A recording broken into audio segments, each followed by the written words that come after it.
नमस्कार दोस्तों, आज एक और पारिवारिक कहानी में मैं आपका स्वागत करती हूँ। आज की कहानी है बहू ने सिखाया सासू माँ को सबक। राशि अभी आधा घंटा पहले ऑफिस पहुँची थी और कल के सारे कामों का जायजा लेकर अपनी टीम को आज के टास्क सौंप रही थी। तभी उसका फ़ोन बजा। उसने फ़ोन उठाया ही था कि उधर से विशाल की चिल्लाने की आवाज़ आई। राशि फौरन घर पहुँचो, माँ पापा अपना सामान पैक कर रहे हैं। तुम्हें कितनी बार कहा है कि उनका दिल न दुखाया करो, लेकिन तुम्हारी अक्ल पर तो जैसे पत्थर पड़े हैं।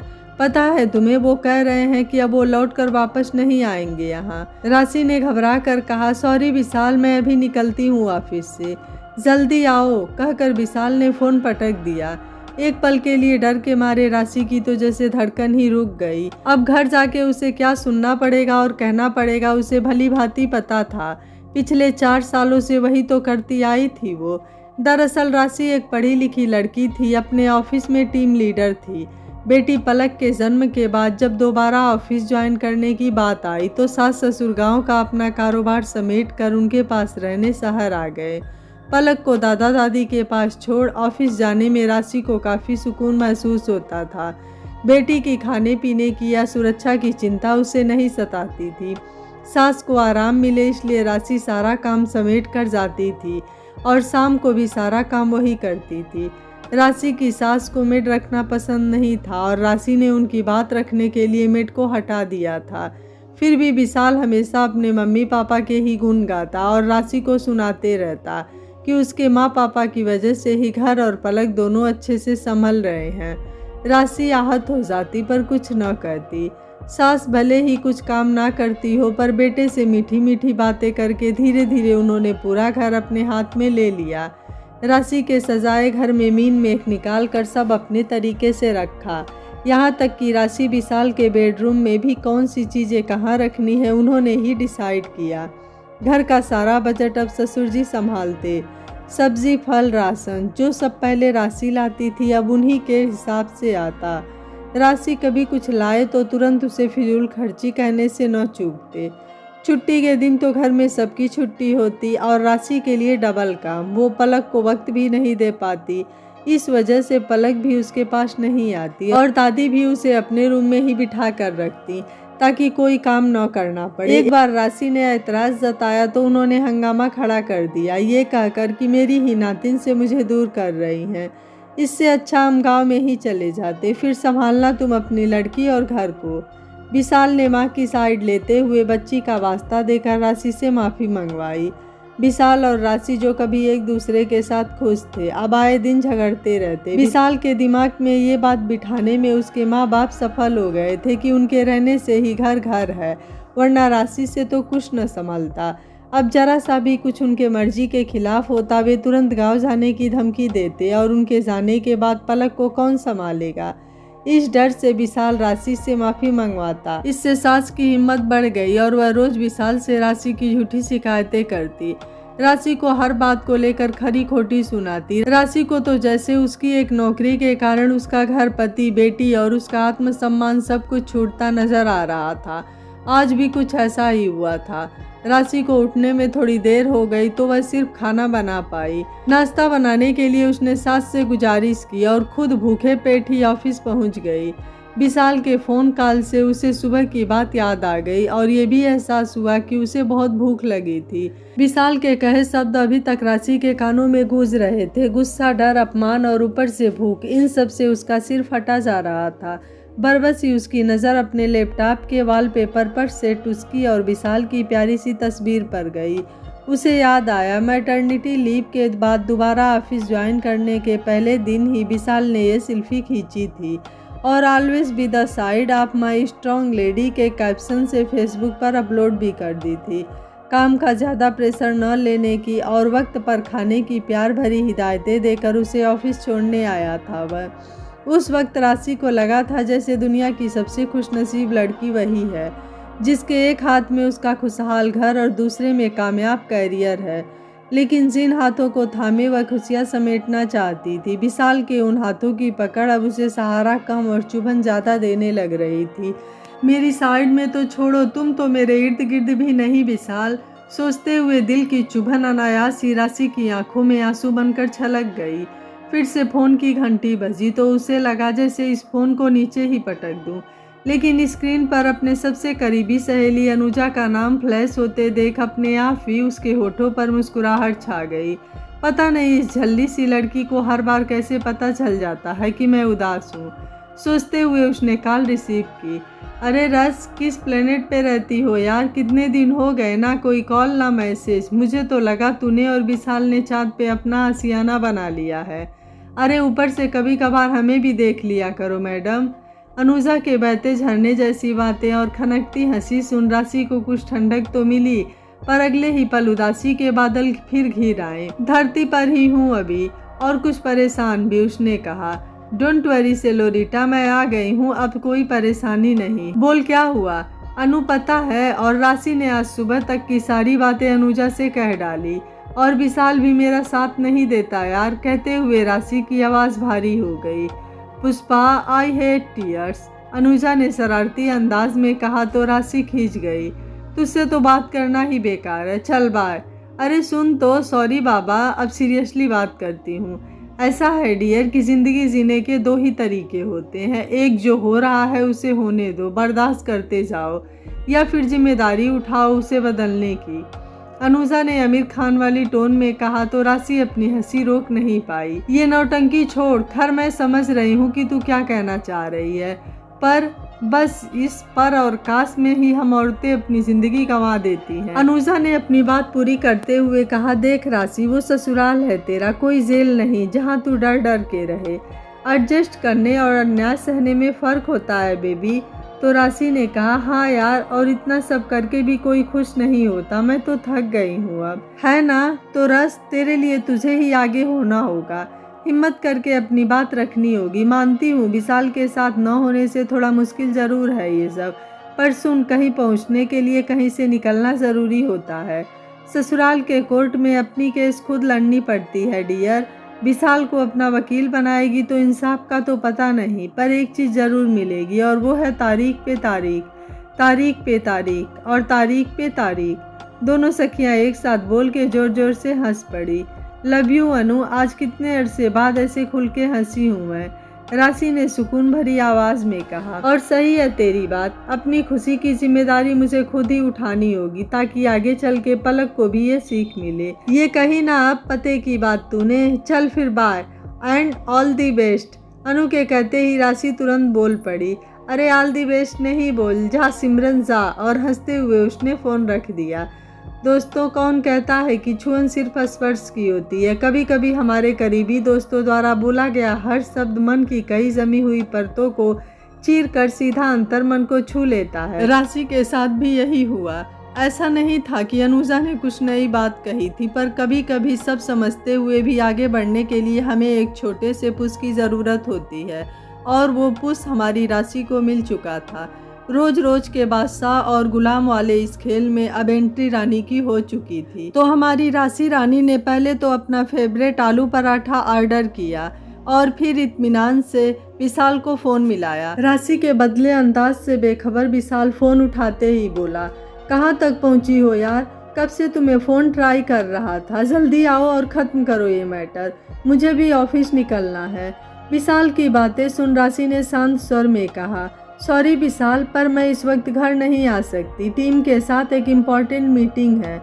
राशि के इनकार की आदत न होने से विशाल गुस्सा हो गया। क्या नहीं आ सकती मतलब? और यहाँ माँ पापा जाने की जिद पकड़े बैठे हैं, उनका क्या करूँ? उन्हें जाने दो विशाल, तुम ही कहते हो ना कि वे बड़े हैं और हमें उनकी हर बात माननी चाहिए। राशि बिना किसी हिचकिचाहट के बोल पड़ी। बात खुद पर आते देख विशाल एक पल को हड़बड़ाया, पर दूसरे ही पल उसने चिल्ला कर कहा, क्या जाने दूँ? होश में तो हो। और पलक, उनके बिना कैसे उसे संभालोगी तुम नहीं विशाल, हम। शायद तुम भूल रहे हो, पलक उतनी ही तुम्हारी भी जिम्मेदारी है जितनी मेरी। और अगर माँ पापा जाते हैं तो आज के लिए ऑफिस से छुट्टी लेकर ये जिम्मेदारी तुम निभाओ। कल से क्या करना है वो मैं देखूंगी। राशि ने अपनी बात कायम रखी। गुस्से से आग बबूला हो उठे विशाल ने अब अपने पति हक का ब्रह्मास्त्र निकाला। बंद करो ये बकवास और चुपचाप घर आकर माफ़ी मांग लो माँ से। इस तरह ऐन वक्त पर छुट्टी देने के लिए ऑफिस तुम्हारे बाप का नहीं है। पर आज हमारी रानी भी हर बार पलटना जानती थी, तो मेरी कंपनी भी हमारे पापा जी नहीं चलाते मिस्टर विशाल चतुर्वेदी, जो आप मुझे कभी भी घर बुला सको। हाँ, एक और बात, आइंदा से मुझसे उसी भाषा और टोन में बात कीजिएगा जैसा आप खुद सुनना पसंद करेंगे। इतना कहते हुए राशि ने फ़ोन काट दिया। किसी को इतना मत डराओ कि डर ही खत्म हो जाए। कहीं से सुनी बात आज उसे फिर याद आई। पर विशाल को दो टूक सुनाने वाली राशि खुद अपनी माँ के कामकाजी होने की वजह से दादी की गोद में बड़ी हुई थी। इसी वजह से एक बच्चे के जीवन में दादा दादी की अहमियत को वह बखूबी समझती थी। यही वजह थी कि वो आज तक चुप थी, और चाहे राशि से कितना भी बैर क्यों ना हो, और पलक में तो सासू माँ की जान बसती थी। परियों की कहानी में रंग भरते भरते अपने तजुर्बे से शायद दुनिया के किसी किताब में से न सिखाई जाने वाली कई अच्छी बातें उन्होंने पलक को बचपन में सिखाई थी। नन्ही सी उम्र से पलक भी माँ के ऑफिस जाने के बाद दादा दादी के साथ खुद को सुरक्षित महसूस करती। इधर गुस्सा ठंडा होने पर विशाल ने महसूस किया कि आज उसका सामना 4 साल पहले वाली उसी संयत और कॉन्फिडेंस राशि से हुआ है, जिस पर उसे कभी गर्व हुआ करता था। राशि को अपने कंट्रोल में रखने की माँ की जद्दोजहद को वो भी हर रोज़ देखा रहा था, पर उन्हें कुछ कहने के बजाय राशि पर जोर दिखाना उसे ज़्यादा आसान लगता था। इसी कसमकस में वो भी बिना किसी से बात किए ऑफिस निकल गया। बेटे के बदले मिजाज देख राशि के मनाने के इंतजार में बैठी सासू माँ को अपने सर से ताज हिलता नजर आ रहा था। कभी कभी जिंदगी में मुश्किल काम करने से भी ज़्यादा मुश्किल होता है उसे करने का फैसला करना, पर जब हम ये पड़ाव पार कर जाते हैं तो उन मुश्किलों में से ही हमें उनके हल भी नज़र आते हैं। तो ऐसी ही योजना एक राशि ने भी बनाई और अपने मैनेजर से बहुत गुजारिश कर अगले 2 हफ्तों से 2 महीनों तक घर के काम करने की अनुमति मांग ली। शाम को घर पहुंची तो चारों ओर शांति फैली हुई थी। पलक खेलने गई थी और सास ससुर अपने कमरे में थे। उसने फ्रेश होकर सबके लिए चाय बनाई और साथ में पकौड़े भी। अपने पसंदीदा पकौड़े देख ससुर जी के चेहरे की रौनक तो लौट आई, पर सासू माँ भी अपने हथियार डाल दे तो ये भी कोई बात थी भला। उन्होंने कड़ी आवाज़ में कहा, बहू, मैंने विशाल से कह दिया है कि छुट्टी लेकर हमें गांव छोड़ आए। अब बहुत हो गया यहाँ रहना, हम अपने गांव जाना चाहते हैं। अरे बस 1-2 हफ्ते के लिए। पकौड़ों के साथ साथ घर की शांति भी हाथ से छूटती देख ससुर जी ने बात संभालनी चाहिए, पर उनकी बात बीच में ही काटते हुए राशि ने कहा, नहीं पापा जी, अब इस बुढ़ापे में आप लोगों को यहाँ ज़बरदस्ती रोक कर रखना मुझे भी अच्छा नहीं लगता। माफ़ी की जगह या अनुपेक्षित बात सुन सासू माँ की भौहें तन गई। राशि उनकी तरफ देख बोली, मम्मी जी, ये तो आपका बड़प्पन है कि आपने इतने साल सब संभाला, पर अब मेरा भी फर्ज बनता है कि मैं आपकी कुछ जिम्मेदारियाँ बांटूँ। आप निश्चिंत होकर जाइए, क्योंकि मैंने आज ही अपनी नौकरी से इस्तीफ़ा दे दिया है। क्या? ससुर जी और पीछे से घर में प्रवेश करता विशाल दोनों एक साथ बोल पड़े। सासू माँ भी इस अचानक हुए वार से सकते में आ गई। हाँ विशाल, इस समस्या का मुझे यही हल ठीक लगा। हाँ, 2 महीने का नोटिस पीरियड अभी काटना है, पर डोंट वरी, मुझे वर्क फ्रॉम होम दे दिया गया है। माँ पापा, लेकिन आपको प्रॉमिस करना होगा कि अगले महीने पलक के चौथे जन्मदिन पर, चाहे 1 दिन के लिए ही सही, पर आप ज़रूर आएंगे। चलो पलक बेटा, तैयारी करो, हम भी इस संडे पापा के साथ दादा दादी को छोड़ने जाएंगे। अपने पापा के साथ घर आती पलक तो घूमने जाने के नाम से ही उछल पड़ी, पर विशाल के चेहरे का रंग उड़ गया और सासू माँ, उनको तो बस चक्कर आने ही बाकी रह गए। पर जंग में एक बार उठाया कदम वापस थोड़े ही लिया जा सकता है। ससुर जी समझ गए कि अब की बार पैकिंग सच में करनी पड़ेगी। खैर जो भी हो, गांव में सास ससुर से विदा लेते वक्त पलक और विशाल के साथ साथ राशि का भी दिल भर आया। परिवार में सबका हित साधते हुए हर घर की रानी को कभी कभी ऐसे कठोर निर्णय लेने पड़ते हैं। तो घर वापस आकर सबसे पहले राशि ने अपनी पुरानी मेट को फिर से काम पर रख लिया और एक नए ढंग से ज़िंदगी की शुरुआत की। घर, ऑफिस, पलक, मेट, सब्जी, राशन, दूध वाला, पेपर वाला, सबके बीच तालमेल बिठाते बिठाते उसे अपने सास ससुर की कमी तो ज़रूर खलती, पर कुछ ही दिनों में बिल्कुल सुचारू गृहिणी के रूप में उसने घर की भाग दौड़ फिर से संभाल ली। पर सारी चीज़ें अपने तरीके से रखते हुए भी सासू माँ ने की हुई ड्राइंग रूम की सजावट उससे बदलते न बनी। राशि को अकेले सब कुछ इतना अच्छे से मैनेज करते देख विशाल की आंखों से भी अपने माँ पापा द्वारा बिछाया गया भ्रम का पर्दा हट गया। उधर सास ससुर का एक भी दिन पलक को बिना याद किए नहीं कटता। सासू माँ को फिर से किचन संभालने की नौबत आने पर आए दिन राशि के बने बनाए खाने की और साथ में अपने द्वारा उसे कसे गए ताने की भी याद आ जाती, क्योंकि वैसे ही कटु शब्द अब उन्हें अपने पति से सुनने पड़ते। कुल मिलाकर उन्हें एहसास हो चला था कि अपनी बहू से ईर्ष्या कर उसे नीचा दिखाने की वजह अगर वे उसका सहारा बनती हैं तभी बेटे की नज़र में भी अपने प्रति आदर बनाए रख पाएंगी और साथ में हर रिश्ते की गरिमा भी। आज अपने चौथे जन्मदिन की पार्टी में दादी के गोद में बैठी पलक अपने नन्हे हाथों से उन्हें केक खिला रही थी कि तभी पहले ही बनाई योजना के अनुसार राशि की दोस्त अनुजा ने सासू माँ के सामने आकर कहा, अरे यार राशि, तू इतनी अच्छी इंटीरियर डिज़ाइनर है, हमें तो पता ही नहीं था। वाह, मान गए भाई तेरी चॉइस को, कितने सलीके से रखी है तूने हर एक चीज़, एकदम परफेक्ट। बाकी सहेलियों को भी अनुजा की हाँ में हाँ मिलाते देख राशि ने सासू माँ के गले में प्यार से हाथ डालते हुए हंस कर कहा, अरे अनु, मैं और इंटीरियर डिज़ाइनिंग मजाक कर रही हो क्या?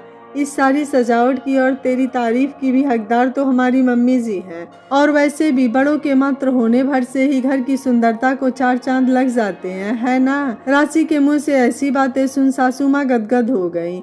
अपनी बात का असर होते देख राशि ने आगे कहा, और अनु, तू उस दिन सेविंग के बारे में कुछ कह रही थी ना, तो माना कि तूने फाइनेंस में MBA किया है, पर घर के बजट को संभालते हुए भी बचत कैसे की जाती है, इसकी ट्रेनिंग लेने कभी हमारे पापा जी के पास जरूर आना। बहू से अपनी तारीफ पाकर तो ससुर जी की छाती अभिमान से और चौड़ी हो गई। अपने माता पिता के आंखों की चमक देख विशाल ने बड़े प्यार से कहा, पर हमें तो तुम्हारी सहेली से शिकायत है अनुजा। देखो ना, हम तीनों के होते हुए भी वह सिर्फ घर और पलक के लिए अपने अंदर की प्रतिभा को दबाना चाहती है। हाँ बहू, तू नौकरी से अपना इस्तीफा वापस ले ले, हम अब से यहीं रहेंगे, और वैसे भी तुझे घर के काम काज सिखाने की मेरी ट्रेनिंग अभी अधूरी है। सासू माँ की बात सुन सारे अपने हंसी न रोक पाए, और जैसी आपकी मर्जी मम्मी जी कहते हुए राशि ने उनके पांव छू लिए। थैंक्स यार अनु, राशि ने भरी आंखों से कहा तो अपनी फिल्मी अंदाज में अनुजा बोल पड़ी, कोई बात नहीं सेलोरीटा, बड़े बड़े देशों में ऐसी छोटी छोटी बातें होती रहती हैं। अंत में बस इतना कहना चाहूँगी कि इस कहानी के किसी भी मोड़ पर अगर आपने राशि में अपने आप की छवि देखी है तो खुद में छिपी उस रानी को पहचानिए, उसे हिम्मत दीजिए, आगे बढ़ाइए, और सबसे महत्वपूर्ण बात, उसे हमेशा अपने अंदर जीवित रखिए। आपको राशि का फैसला कैसा लगा, आप मुझे अपनी राय कमेंट बॉक्स में ज़रूर दीजिएगा। वीडियो पसंद आया है तो वीडियो को लाइक, शेयर एंड चैनल को सब्सक्राइब कर लीजिएगा। Thank you for watching. मिलते हैं अगली कहानी में।